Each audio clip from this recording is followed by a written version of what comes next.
헌금을 아낌 1876년 부조화 선지자 76에서 83 그리스도의 사업을 마음에 품고 있는 어디에 있는 사람들에게 하나님의 축복이 있을 것이다. 우리 형제 자매들이 십자가에 달리신 구속주를 믿는 믿음과 사랑으로 자원해서 드린 헌금은 그들에게 축복을 가져다 줄 것이다. 하나님께서 그분의 성도들의 너그러운 모든 행동을 주목하시고 기억하실 것이기 때문이다. 하나님을 경배하는 집을 마련할 때는 하나님을 믿는 큰 믿음과 신뢰가 있어야 한다. 사업상의 거래에 있어서 아무런 모험도 하지 않는 자들은 거의 발전하지 못한다. 그렇다면 하나님을 위한 사업에 있어서도 믿음을 가지고 그분의 사업에 투자해야 하지 않겠는가? 어떤 사람들은 가난할 때 그들이 가진 적은 것으로 관대하지만 재물을 얻어감에 따라 인색해진다. 그들이 그렇게 적은 믿음을 가지는 이유는 그들이 번영함에 따라 계속적으로 전진하지 않고 희생을 하면서까지 하나님의 사업에 바치지 않기 때문이다. 유대인의 제도에 의하면 하나님께 먼저 헌금을 드리도록 요구되었다. 추수 때나 포도 수확 때에 밭의 첫 열매, 곡식, 포도즙, 기름 등은 주님께 허물로 드려져야 했다. 이삭들과 밭의 모퉁이는 가난한 자들을 위하여 남겨졌다. 자비로우신 우리의 하늘아버지께서는 가난한 자들의 필요를 등한히 하지 않으셨다. 양털을 깎을 때 그 첫 양털과 밀 타작할 때 그 첫 열매들은 주님께 드려져야 하였다. 그리고 가난한 자들, 과부들, 고아들, 나그네들을 그들의 잔치에 초청하도록 명령되었다. 매년 끝에 모든 사람들은 하나님의 명령대로 했는지의 여부를 엄숙히 맹세하도록 요구되었다. 이런 규례는 모든 일에 있어서 그분이 첫째가 되어야 한다는 것을 백성들에게 인식시켜주기 위하여 주님께서 정하셨다. 이러한 헌물 제도를 통하여 그들은 은혜로우신 주님께서 그들의 밭과 양떼와 소떼의 진정한 소유주가 되시며 하늘의 하나님께서 파종과 수확기에 햇볕과 비를 내리시고 그들이 소유한 모든 것이 그분의 피조물이라는 사실을 마음에 간직하여야 하였다. 모든 것이 주님의 소유물이었고 그분께서 그들을 당신의 재물을 맡은 청지기로 삼으셨다. 성막을 짓고 성전을 세울 때 나타난 유대인들의 관대함은 그 이후에 어떤 그리스도인들도 필적할 수 없는 헌금의 정신을 보여준다. 그들은 오랜 애굽의 종살이에서 바야흐로 풀려나서 광야의 방랑자들이 되었다. 서둘러 여행을 떠난 그들을 추격한 애굽 군대로부터 구원을 받기가 무섭게 하나님의 말씀이 모세에게 임하였다. 이스라엘 자손에게 명하여 내게 예물을 가져오라 하고 무릇 즐거운 마음으로 내는 자에게서 내게 드리는 것을 너희는 받을지니라. 그분의 백성들은 소유물이 조금밖에 없었고 그것이 불어날 깊은 전망도 없었다. 그러나 그들 앞에는 하나님을 위하여 성막을 짓는다는 단 하나의 목적이 있었다. 하나님께서 말씀하셨으므로 그들은 그분의 음성에 순종해야 한다. 그들은 아무것도 아끼지 않았다. 모든 사람이 즐거운 마음으로 드리되 그들의 증가된 수입의 특정 부분을 드린 것이 아니고 실제적인 소유물의 대부분을 드렸다. 그들이 즐겁게 또한 마음을 다하여 주님께 바쳤으므로 그분께서는 그 일을 기뻐하셨다. 그것이 모두 그분의 것이 아니었던가? 그들이 소유한 모든 것은 그분이 그들에게 주신 것이 아니었던가? 그분이 그것을 요구하신다면 빌려주신 분께 그분의 것을 돌려드리는 것이 그들의 의무가 아니었던가? 강요가 필요하지 않았다. 백성들은 필요한 것보다 더 많이 가져왔다. 소용될 것보다 더 많이 가져왔으므로 그만 가져오라는 지시를 받았다. 성전 건축 때에도 재물에 대한 요구는 마음에서 우러나온 반응으로 충족되었다. 백성들은 마지못해 드리지 않았다. 그들은 하나님을 경배하기 위한 건물이 세워질 것이라는 전망으로 즐거워하였으며 그 목적에 쓰기에 충분하고도 남을 만큼 드렸다. 다윗은 모든 회중 앞에서 주님을 송축하였다. 나와 나의 백성이 무엇이관데 이처럼 즐거운 마음으로 드릴 힘이 있었나이까? 모든 것이 주께로 말미암아 싸우니 우리가 주의 손에서 받은 것으로 주께 드렸을 뿐이니이다. 또다시 그의 기도를 통하여 다윗은 다음과 같이 감사하고 있다. 우리 하나님 여호와여, 우리가 주의 거룩한 이름을 위하여 전을 건축하려고 미리 저축한 이 모든 물건이 다 주의 손에서 왔사오니 다 주의 것이니이다. 다윗은 그의 모든 헌물이 누구에게서 왔는지 잘 이해하고 있었다. 이 시대에 구주의 사랑 안에서 기뻐하는 자들은 그들의 금과 은이 주님의 소유물이라는 사실과 그것이 그들을 부유하게 하며 만족시키기 위하여 인색하게 간직될 것이 아니라 그분의 영광을 증진시키기 위하여 사용되어야 한다는 것을 깨달아야 한다. 그분은 당신의 피조물에게 빌려주신 모든 것에 대해 명백한 권리를 가지고 계신다. 그들이 소유한 모든 것은 그분의 것이다. 재물을 구하는 고상하고 거룩한 사업이 있다. 이렇게 투자된 재물이 개인적 만족을 위하여 또한 소유욕을 위해 이기적으로 축적된 것보다 더욱 그 드린 자에게 고상하고 영속적인 기쁨을 가져다 줄 것이다. 그 금액이 얼마이든 간에 하나님께서 우리의 재물을 요구하실 때에 기꺼이 반응하면 그 헌물은 그분께 헌납된 예물이 되며 그 드린 자를 위하여 하늘에는 좀이 쏠지 못하고 불이 사르지 못하며 도둑이 침범하여 훔치지 못할 보물이 쌓인다. 이러한 투자는 안전하다. 돈은 구멍이 뚫리지 않은 전대에 넣어진다. 그것은 안전하다. 히브리인들이 가진 것보다 더 많은 빚을 가지고 있노라고 자부하는 그리스도인들이 그들보다 적게 드릴 수 있을 것인가? 시대의 마지막에 살고 있는 그리스도인들이 유대인들의 절반에도 못 미치는 예물로 만족할 수 있을 것인가? 그들의 관대한 헌물은 그들 자신의 국가만의 유익을 위한 것이었다. 그러나 이 마지막 시대의 사업은 전 세계에 미치는 것이다. 진리의 기별은 모든 나라와 방언과 백성들에게 전해져야 하며 여러 나라 말로 인쇄된 진리의 인쇄물들은 마치 가을 낙엽처럼 뿌려져야 한다. 십자가는 희생의 원칙을 보여줌. 성경은 다음과 같이 말한다. 그리스도께서 이미 육체의 고난을 받으셨으니 너희도 같은 마음으로 갑옷을 삼으라. 저 안에 거한다 하는 자는 그의 행하시는 대로 자기도 행할지니라. 우리는 스스로 자문해보자. 우리 구주께서 우리의 처지에 계셨으면 어떻게 하셨을까? 영혼의 구원을 위한 그분의 노력은 어떠했는가? 그리스도의 모본은 이 질문에 대답하고 있다. 그분은 인간이 있는 곳에서 그들과 만나시기 위하여 당신의 왕위를 떠나시고 영광을 버리시고 부를 희생하시고 신성을 인성으로 바꾸어 입으셨다. 그분의 모본은 죄인들여 당신의 생명을 버리셨음을 보여준다. 사단은 하와에게 더할 나위 없이 행복한 상태는 허락되지 않은 식욕을 만족시킴으로 얻어질 수 있다고 말하였다. 그러나 인간에 대한 하나님의 약속은 자아부정을 통하여 이루어질 것이었다. 지옥의 십자가 위에서 그리스도께서 인간의 구속을 위한 고통을 당하실 때에 인간의 본성은 높여졌다.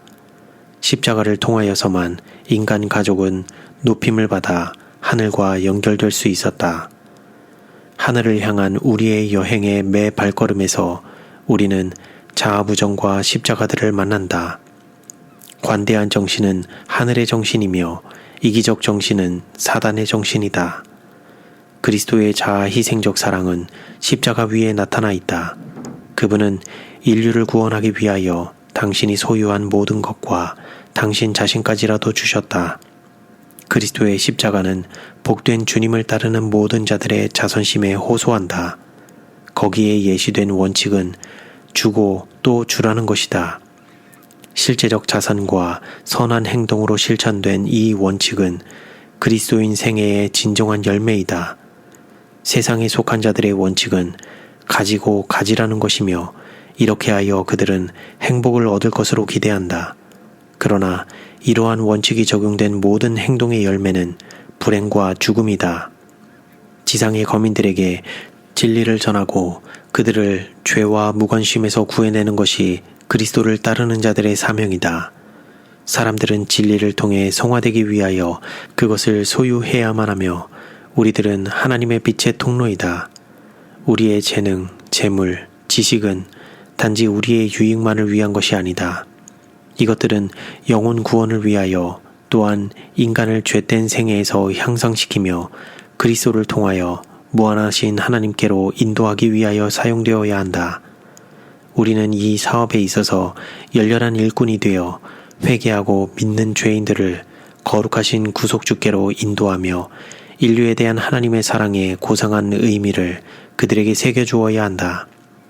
하나님이 세상을 이처럼 사랑하사 독생자를 주셨으니 이는 저를 믿는 자마다 멸망치 않고 영생을 얻게 하려 하심이니라. 이 얼마나 비할 데 없는 사랑인가. 얼마나 심오한 명상의 주제이며 그분을 사랑하지 않은 세상에 대한 하나님의 놀라운 사랑인가. 이를 생각할 때 영혼은 굴복당하고 마음은 하나님의 뜻에 사로잡힐 것이다. 얻기 위하여 열광했으나 실망하고 세상을 좇는 데서 행복을 얻지 못한 자들은 그들의 심령의 끝없는 주림과 기갈을 진정시키기 위하여 이 진리에 대해 알 필요가 있다. 이기심의 저주. 사망의 그늘에 앉아있는 자들에게 빛을 전하기 위하여 그대가 사는 큰 도시에는 하나님의 선교사들이 필요하다. 지혜의 온유와 믿음의 능력으로 피곤한 영혼들을 자비로운 구속주의 품으로 끌어올리기 위하여 경험 많은 손길들이 필요하다. 아, 이기심, 얼마나 큰 저주인가. 그것은 우리를 하나님의 사업에 종사하지 못하게 한다. 그것은 우리의 마음을 뜨거운 열심으로 불타오르게 할 의무의 요구를 깨닫지 못하게 한다. 우리의 모든 활력은 그리스도께 순종하는 일에 기울어져야 한다. 오류의 지도자들과 우리의 관심을 같이 하는 것은 잘못된 편을 도와주는 일이 되고 우리의 대적을 이롭게 하는 것이 된다. 하나님의 진리는 죄와 타협, 책략과의 연관, 범죄와의 결속을 모른다. 도움이 필요할 때 원수를 도와주는 데서 발견되는 자들이 아니고 언제나 점호에 응하여 즉각적인 행동을 위해 준비된 군사들이 필요하다. 우리의 사업은 위대한 사업이다. 그러나 이 거룩한 진리들을 믿노라고 공언하는 많은 사람들이 사단의 궤변에 마비되어 하나님의 사업을 위하여 아무것도 하지 않고 오히려 방해한다. 어느 때에 그들이 주님을 기다리는 자들처럼 행동할 것인가? 어느 때에 그들은 믿음에 일치되는 열심을 나타낼 것인가? 많은 사람들은 이기적으로 재물을 간직하고 죽은 후에 하나님의 사업을 위하여 어떤 큰 일을 하리라는 계획으로 자신의 양심을 달랜다.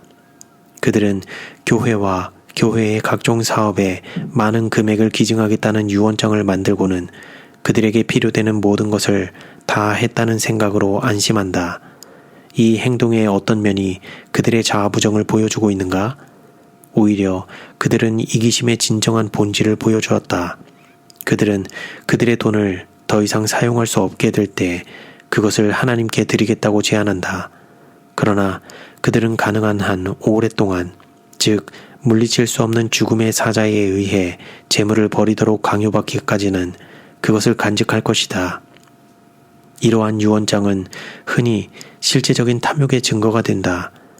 하나님께서는 우리 모두를 당신의 청지기로 삼으셨으며 어떤 경우에도 우리의 의무를 등한히 하거나 다른 사람들이 그 의무를 대신하도록 위임할 권한을 우리에게 주지 않으셨다.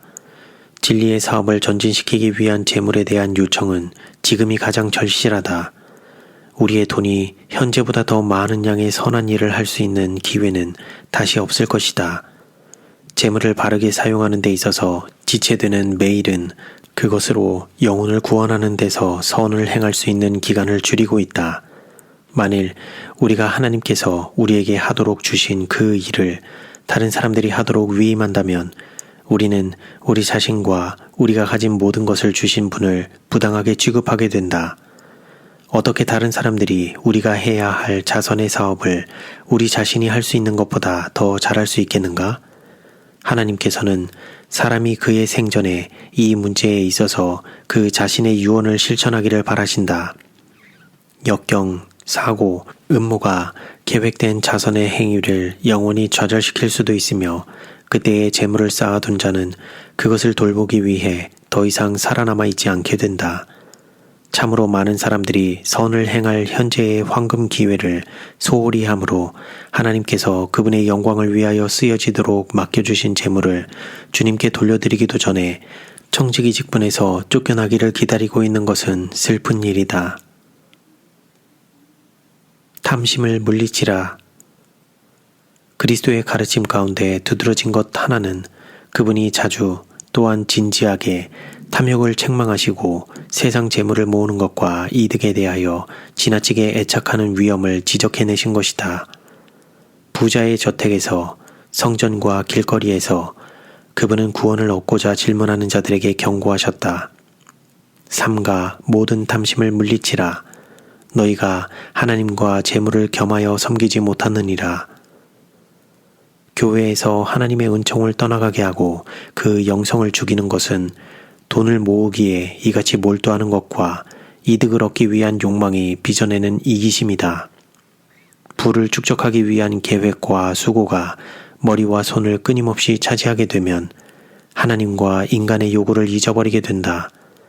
하나님께서 번영으로 우리를 축복하신다 해도 우리의 시간과 주의가 그분에게서 떠나 그분이 우리에게 주신 것들을 향하여 돌려져서는 안 된다. 시여자는 선물보다 더 크시다. 우리는 우리 자신의 것이 아니고 값으로 산 것이 되었다. 우리를 구속하기 위해 무한한 대가가 지불되었음을 잊었는가? 우리 속에서 감사의 마음이 사라져버렸는가? 그리스도의 십자가가 이기적인 안일과 방종의 생애를 부끄럽게 하지 않는가? 만일 그리스도께서 각 방면으로 직면한 배은망덕과 능욕 때문에 지쳐서 그분의 사업을 포기하셨다면 어찌 되었을까? 다 이루었다고 외친 단계까지 가지 못하셨다면 어찌 되었을까? 만일 그분이 받으신 대접에 실망하여 하늘로 돌아가셨다면 어찌 되었을까?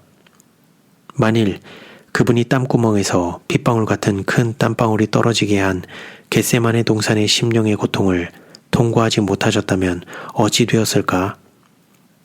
그리스도께서는 인류의 구속을 위하여 활동하실 때 비할 데 없는 사랑과 하늘아버지의 뜻에 대한 헌신으로 움직이셨다. 그분은 당신의 굴욕의 바로 그 순간까지 사람의 유익을 위하여 애를 쓰셨다. 그분은 타락한 죄인을 위해 가난과 자아부정으로 당신의 생애를 보내셨다. 그분은 자신이 소유한 이 세상에서 당신의 지친 머리를 둘 곳이 없으셨다. 우리는 이 무한한 자아 희생의 열매들을 거두고 있다. 그러나 수고가 행해져야 하고 영혼 구원에 있어서 구속주의 사업을 돕기 위하여 우리의 돈이 필요되는 때에 우리는 의무를 회피하고 면하고자 기도한다. 비열한 게으름, 부주의한 무관심, 악한 이기심이 하나님의 요구에 대한 우리의 지각을 가리운다. 우리가 안일에 빠져 우리 자신을 영화롭게 하고 그리스도의 보배로운 피로 구속하기 위하여 돌아가신 그 영혼들을 잊어버리고 있는 동안 하늘의 임금, 영광의 왕이신 그리스도께서는 무거운 십자가를 지고 가시 면류관을 쓰고 쓴 잔을 마셔야만 하겠는가? 그렇지 않다. 우리가 힘을 가지고 있을 때에 바치도록 하자. 우리에게 힘이 있는 동안 일을 하자. 아직 해가 있을 때에 일하자. 그분의 인정을 받고 상급을 얻기 위하여 하나님의 봉사 사업에 시간과 재물을 들이자.